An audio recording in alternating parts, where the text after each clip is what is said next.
जम्मू कश्मीर के गगनगीर में हुए आतंकवादी हमले में 7 लोगों की जान गई। नई नवेली सरकार के लिए ताजा ये चुनौती खड़ी हो गई है। फिलहाल इस पूरे मामले में एनआईए अब इसे अपने हाथ में लेकर इसकी जांच पड़ताल करेगी। मासूम मजदूरों को निशाना बनाया गया इस हमले में। केंद्रीय गृह मंत्री अमित शाह ने आश्वासन देते हुए कहा कि हमलावरों को इसका करारा जवाब दिया जाएगा।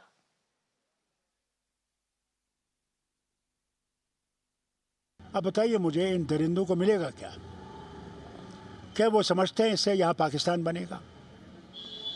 आज कई सालों से हम ये देख रहे हैं कि वो आ रहे हैं वहाँ से, और हम कोशिश कर रहे हैं कि ये मामला ख़त्म हो। पाकिस्तान के हुक्मरानों से ये कहना चाहता हूँ, अगर वो सचमुच हिंदुस्तान से दोस्ती चाहते हैं तो फिर ये बंद कीजिए। कश्मीर पाकिस्तान नहीं बनेगा, नहीं बनेगा, नहीं बनेगा।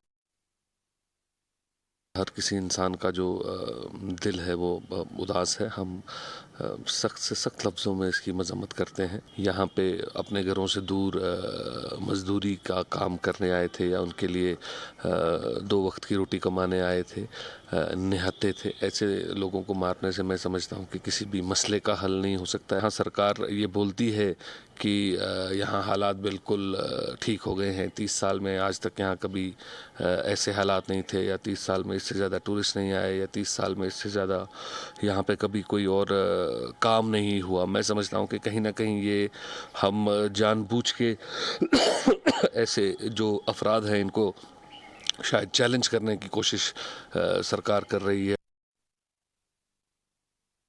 जितने भी कड़े लफ्जों में इसको कंडेम किया जाए वो कम है, और जो जाने गई हैं उनके लिए हमें बड़ा अफसोस है। और मैं जो परिवार जिन्होंने ये अपने लोग खोए हैं उनको मैं भगवान से यही दुआ करूं कि भगवान उनको हिम्मत दे। हालात तो सुधारने पड़ेंगे और सुधरेंगे, और टाइम लगेगा थोड़ा, लेकिन जहां तक ताल्लुक है कि जिन लोगों ने ये किया है उनके लिए एलजी साहब ने भी कहा है, ऑनरेबल सीएम साहब ने भी कह दिया है। तो लिहाजा मैं तो आज की डेट में यही कहूंगा कि हमें बड़ा दुख है।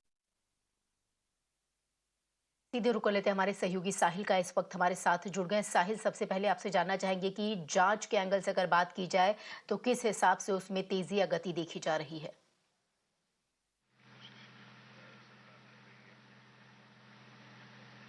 देखिए, सबसे पहले यहाँ पर गगनगीर में इस वक्त भी लगातार सुरक्षा बलों का सर्च ऑपरेशन जारी है, क्योंकि कल देर शाम जिस तरह से आतंकवादी इस बेस कैंप में, जो कंस्ट्रक्शन साइट पे जो बेस कैंप था इन प्रवासी मजदूरों का, उसके अंदर घुस गए हैं। पहले मेस के अंदर उन्होंने शूटिंग की, फायरिंग की, और उसके बाद जो गाड़ी में कुछ जो कंस्ट्रक्शन कंपनी के लोग बैठे थे उन पे भी गोलियां चलाई, और इस मामले में 7 लोगों की जान चली गई है। 5 जख्मी है जिनका इलाज इस वक्त भी सोरा के मेडिकल इंस्टीट्यूट में चल रहा है।